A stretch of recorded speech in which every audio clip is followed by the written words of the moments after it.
Hi everybody, it's Unthank here again from Infinity Wellness and my colleague Isabelle Griffith. And if you've watched episode 1 of our video cast that we have been posting out there either on LinkedIn, or you might have watched the full episode through YouTube, you'll know that this is now episode 2. So welcome to episode 2. And episode 1, we started to look at the topic of I guess resilience, building resilience, and looking at trauma-informed leadership in the latter stages of the pandemic as we start to, I guess, unfold as a world, as it were, and try to find some rhythm and routine, and I guess to some degree a sense of normality.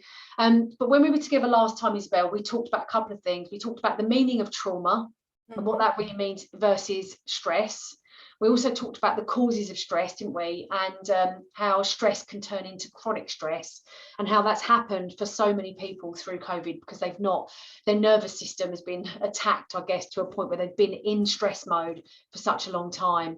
And we finished off last time just starting to touch on the subject of a leader pre-pandemic versus a leader post-pandemic, and how trauma-informed leadership is absolutely a requirement going into these kind of latter stages of the pandemic, and as we move into the back of 2021 into 2022 and beyond. So I mean, let's just pick up where we left off, Isabelle. Yeah, where are you with that?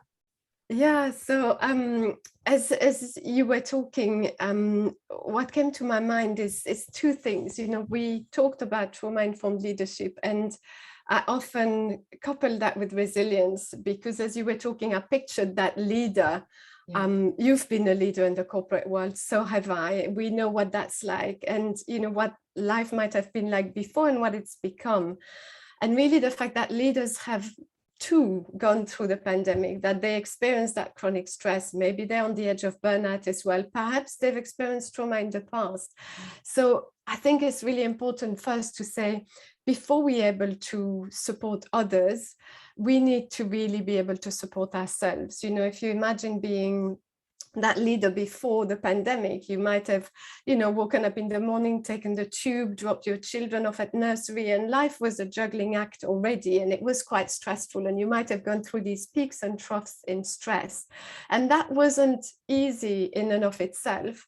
But if we now add the layer of having been through the pandemic, being emotionally and physically and mentally exhausted, and having, I think most importantly, to not only support yourself but to support the people in your team, that becomes really difficult. I recently had a conversation with a female leader in the corporate world, and she talked about her team and said, you know, I noticed that the members of my team are now stumbling upon pebbles. So what seemed to be easy before has become so much harder for them now.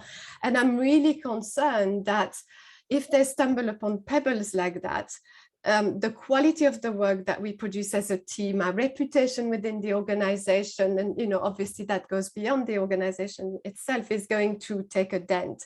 So her concern was not just how can I lead my team in the best way, but how can I be in the best place to do that, and how can I protect the performance and the reputation of my team at a time where they're quite fragile and vulnerable. So I think that's the context within which leaders are leading now. So I think it's hard to talk about trauma-informed leadership without saying you've got to be looking after your own resilience first. And then if we move into trauma-informed leadership from there, again, I like to talk about resilience and embodied trauma-informed leadership. And I often use the embodied intelligence model to talk about it, because I think it's really simple and quite self-explanatory. And this model has been created by Mark Walsh of Embodiment Unlimited, and he basically represents it in 4 quadrants. We look first at self-awareness. So as a leader, being really aware of your triggers, the state you're in, the mood you're in, how it fluctuates over the day, what you're bringing to the workplace, and being aware of where you are at. From there, moving into self-leadership and self-management. And that's really about how can I be self-regulated? And that's what we finished our last podcast on. How can I manage myself, regulate myself so that I don't overspill stress and anxiety all around me? Because as a leader, I think we have a particularly important role to play to not contaminate the rest of the organization with more stress, but to prevent it from happening. So we need to be really careful about what we have in our cup and manage ourselves. And that means managing our emotions, our thoughts, bringing ourselves in the best possible state. And then we can look at the social element of that, because again, it's great to be, leading beautifully on your own, but we don't live in a vacuum. We're always in interaction with other people. So social awareness is the next phase, where we look at what's the impact that I'm having on other people. And that's, again, from an embodiment perspective, what am I exuding in some ways? How does the person who lives inside show up on the outside? And how are other people feeling? What state are they in? And how can I best support them? Yeah. And that leads us to social leadership, where, we're really stepping into having the impact that we want to have. And if we look at this from a trauma-informed perspective, with the trauma-informed lens, it's a lot about bringing empathy, compassion, and meeting human to human, as opposed to focusing solely on performance, objective settings, and productivity. Knowing that both are intertwined anyway, we know that showing up as an empathic leader will positively impact productivity and performance. So I don't know how that lands with you, and if I can expand more if there's anything that... Well, I think there's a couple of things really. I think the word embodiment is maybe not used as widely as you and I might believe. Yeah. I think the word role model is still used quite a lot in organizational speak, but embodiment and role model are two separate things, right? Yeah. Because embodiment to me is about those 4 quadrants that you just talked through really spells it out quite clearly. But it is about, what do people see from me? How do they see me behaving? How do they see me being as a person, right? How do they see me interacting? How do they see me managing, my own well-being, my own self-compassion, self-care? How do they see me showing up? Right. Yeah. And role modeling is different to that. Role modeling is kind of follow me and watch my attitude, watch what I'm up to. Let me show you the kind of the levels that we want you to try to reach to some degree. But this embodiment piece, right, I don't know that it's that familiar with in the language, in the conversations that we're having in the workplace, but it's really important. And I think that the thing that absolutely strikes me is this first part that you talked about in terms of the embodiment of self-care, self-compassion, empathy towards oneself, but also how it has to be about us first. Yeah. It has to be about us as an individual. If I'm a leader of people, what do I do to support myself before, it's that old analogy, isn't it? Put your own oxygen mask on first before you try to support others. Otherwise, over time, you're just going to suffer from burnout because you won't be able to keep up or keep the pace of what it is that the demand of what other people need from you. So I really kind of hear that. But I mean, from an embodiment perspective, from your perspective, I know you've just talked about those kind of 4 windows or 4 quadrants of embodiment, but what's your view on that? Yeah, I completely agree. And I think it's not talked about a lot because a lot of us live in our heads, we see, and that's essentially what leads us to burnout a lot of the time. We analyze, we're great at analyzing, planning, thinking, forecasting, especially if we're in a corporate environment. That's what we've lived and breathed forever. And we forget our body. And yet leading from the body is much more powerful. But you're right, the term embodiment isn't very well known or popular in the corporate world. And I think to put it really simply, we always embody something, but it's either conscious or unconscious. Sure. And that embodiment is what transpires through you. What emotional trail do you leave behind? Maya Angelou talks about people will forget what you said, people will forget what you did, but people will never forget how you make them feel. And it's a little bit like that. So it can be unconscious or conscious. And if we put that in the context of organizations, I'm sure you've been in organizations, so maybe it's just me, like me, where there's declared values on the wall.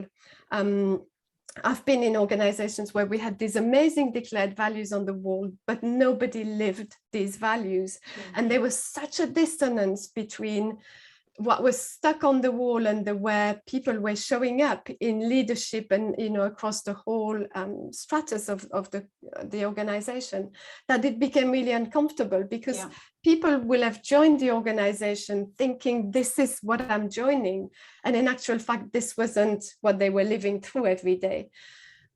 Embodied leadership means we really showing up, living those values. And it's important, again, because at a time where organizations are saying we want more empathy, we want more belonging, we want to create a place that's psychologically safe for our people, how do we need to be, all of us, leaders in particular, for that to be palpable? And again, I know it's maybe hard to get our heads around that, but as leaders, it's always about awareness, choice, and intention. So if I'm aware that today I'm feeling really stressed, I woke up, I have a child who's ill and I can't drop her at nursery, then I started preparing my breakfast, dropped my cup of coffee, it spilled everywhere. Then I get a call from, a family member who's not well, and I'm starting to bubble up and to feel really stressed out. Before I even sit at my desk, I just feel like wired. How can I regulate myself so that I embody and show up in a way that feels like it's in line with who I want to be as a leader? And we all have ideas of the leaders we admire, and how I embody the values of the organizations. Does that make more It totally does. It's brilliant. The way that you've just described that, absolutely. I think that there's a real connection here to, we talked about this earlier, right? You mentioned this earlier in terms of, and let's be really fair, there's a lot of organisations out there that I've worked with and you've worked with that were really showing signs of shifting the way that they were integrating. And let me just wind back a bit.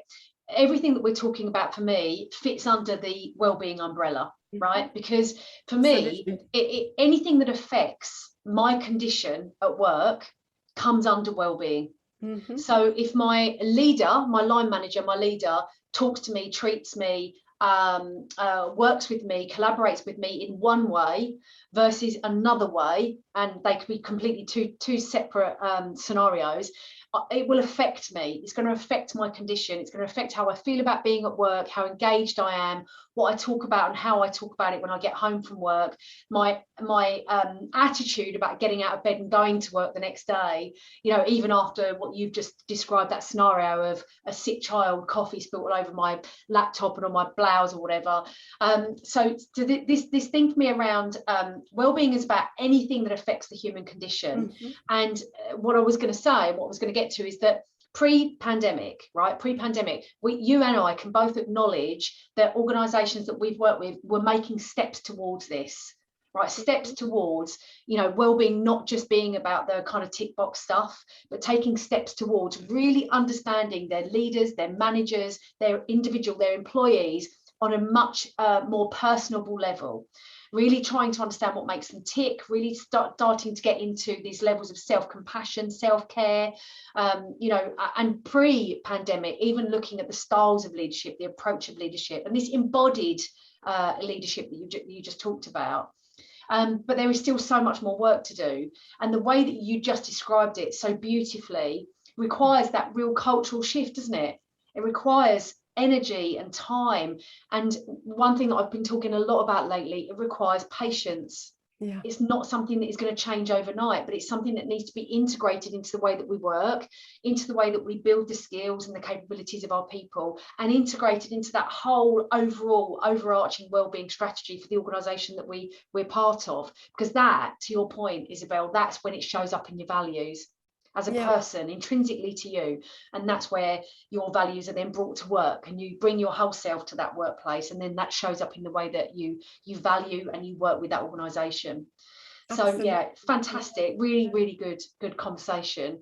And I hope that it's been useful for anybody that's watched this today, and tune in again, because we're going to do another episode where we continue to talk about this kind of pre-pandemic, post-pandemic world of leadership in this kind of trauma-informed way, but also looking at building resilience, building compassion, building that level of empathy between one another, and how, you know, really looking at the way that we lead our teams, but also look after ourselves and support ourselves, can really shape and change the dynamic in the workplace for the longer term, much more sustainable. Isabelle, you've been a dream. Thank you so much again. Thank you, Stephanie. Thank you.